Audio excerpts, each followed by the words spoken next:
ಮೊದಲನೇದಾಗಿ ನನಗೆ ತುಂಬ ಇಷ್ಟ ಆಗಿದ್ದು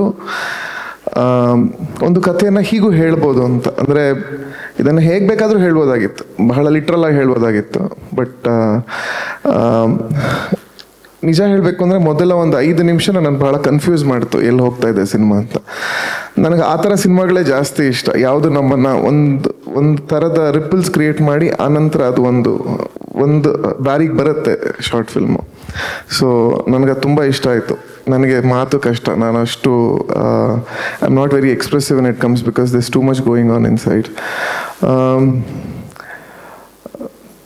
ಬಹುಶಃ ಸ್ವಲ್ಪ ಸಮಯ ಸಿಕ್ಕಿದ್ರೆ ನಾನು ಇನ್ನೂ ಹೆಚ್ಚು ಮಾತಾಡ್ಬೋದೇನೋ. ಬಟ್ ಈಗ ಅನ್ನಿಸ್ತಿರೋದು ನನಗೆ ಬಹಳ ಕುತೂಹಲ ಹುಟ್ಟಿಸಿದ್ದು ಕತೆ ಹೇಳಿದ ರೀತಿ. ಆ್ಯಂಡ್ ಯೂಶಲಿ ನನಗೆ ಮಹೇಶ್ ಅವ್ರದ್ದು ಇದು ಮೊದಲನೇ ಪ್ರಯತ್ನನ ಗೊತ್ತಿಲ್ಲ.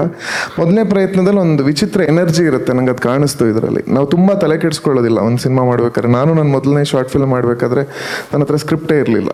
ನಾನು ಸುಮ್ಮನೆ ಒಬ್ಬ ಕ್ಯಾಮ್ರಾಮನ್ನ ಕರೆದೆ, ನಮ್ಮ ಮನೆ ಮಕ್ಕಳನ್ನೇ ಇಟ್ಕೊಂಡೆ. ನನಗಿನ್ನೂ ನೆನಪಿದೆ, ನಾನು ಫಸ್ಟು ಶಾರ್ಟ್ಸ್ ತೆಗಿಬೇಕು ಅಂತ ಹೋದಾಗ ನನ್ನ ಕ್ಯಾಮ್ರಾಮನ್ ಹೇಳಿದೆ, ಹಾಂ ಈಗ ಬನ್ನಿ ಶೋಲ್ಡ್ರ್ ಮೇಲೆ ಅಂತ. ಹಾಂ ನೆಕ್ಸ್ಟ್ ಶಾರ್ಟ್ ಏನು ಅಂದರು, ಆ ಕಡೆ ಬನ್ನಿ ಅಂತಂದೆ. ಇಲ್ಲಿ ಮುಗ್ದಾಯ್ತಾ ಅಂದರು. ಇಲ್ಲ ವಾಪಸ್ ಬರೋಣ ಇಲ್ಲಿಗೆ ಅಂತಂದೆ. ಅವ್ರು ಹೇಳಿದ್ರು, ರೀ ನಿಮ್ಗೆ ಎಡಿಟಿಂಗ್ ಅನ್ನೋ ಕಾನ್ಸೆಪ್ಟ್ ಆದರೂ ಗೊತ್ತಾ, ಈ ಕಡೆದೆಲ್ಲ ಮುಗಿಸ್ಕೊಳ್ಳಿ ಆ ಕಡೆ ಮಾಡೋಣ ಅಂತ.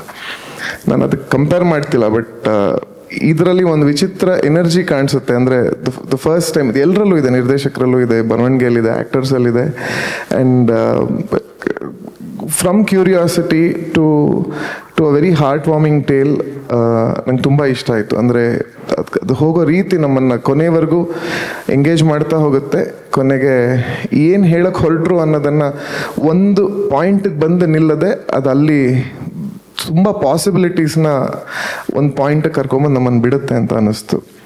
So apart from that I think the leads acting ತುಂಬ ಇಷ್ಟ ಆಯಿತು, ತುಂಬ ನ್ಯಾಚುರಲ್ ಆಗಿತ್ತು. ಆ್ಯಂಡ್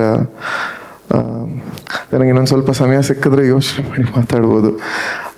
ಈ ಕ್ಷಣಕ್ಕೆ ನನಗೆ ಅನ್ನಿಸ್ತಾ ಇರೋದಿಷ್ಟು, ನಂಗೆ ತುಂಬ ಹಿಡಿಸ್ತು ಮಹೇಶ್ ಅವರು. ನಿಮ್ಮ ಮೊದಲನೇ ಪ್ರಯತ್ನ ಆಗಿರೋದು ಬರವಣಿಗೆ ಎಸ್ಪೆಷಲಿ, ಆ್ಯಂಡ್ ಇಷ್ಟು ಸುಂದರವಾದ ಕನ್ನಡ ಕೇಳೋದಕ್ಕೊಂದು ಅವಕಾಶ ಸಿಕ್ತು. ಯಾಕೆಂದರೆ ಇವಾಗ ಅದೇ ಕಡಿಮೆ ಆಗೋಗ್ಬಿಟ್ಟಿದೆ. ಇವತ್ತು ಯಾವುದೇ ಮಾಧ್ಯಮ ತಗೊಂಡ್ರು, ಟಿ ವಿ ಆಗಲಿ ಸಿನಿಮಾ ಆಗಲಿ, ಯಾಕೆ ಹಾಗೆ ಮಾತಾಡಿಸ್ತಿದ್ದೀವಿ ನಾವು ಪಾತ್ರಗಳ ಕೈಲಿ ಅಂತ ಗೊತ್ತಾಗ್ತಿಲ್ಲ. ಬಟ್ ಇಷ್ಟು ಸುಂದರವಾದ ಕನ್ನಡ ಕೇಳೋದಕ್ಕೂ ಒಂಥರ ತುಂಬ ಖುಷಿ ಆಗುತ್ತೆ. ಸೊ ಇದು ನನಗೀಗ ಅನ್ನಿಸ್ತಾ ಇರೋದು, I should probably clarify that I am still an apprentice. ಇದರಲ್ಲಿ ನಾನೇನು ಹೆಚ್ಚು ಮಾಡಿಲ್ಲ.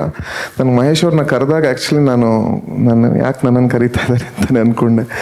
ಯಾಕೆಂದರೆ ನಾನು ಅಲ್ಲಿ ಕೂತ 3 ಜನ ಬಹಳ ಅನುಭವ ಇರೋರು ಮತ್ತು ಬಹಳ ದೊಡ್ಡ ವ್ಯಕ್ತಿಗಳು. ಮನು ಸರ್ ಆಗಲಿ, ಬಾಬು ಸರ್ ಆಗಲಿ, ಮಧುಸೂದನ್ ಅವರಾಗಲಿ. ಮನು ಸರ್ ನಾನು ಹೀಗೆ ಒಂದು ಕಿರುಚಿತ್ರೋತ್ಸವದಲ್ಲಿ ನನ್ನ ಮೊದಲನೇ ಕಿರುಚಿತ್ರಕ್ಕೆ ಜೂರಿ ಆಗಿದ್ರು ಮನು ಸರ್. ಸೊ ಹಾಗೆ ಪರಿಚಯ ಆಯಿತು.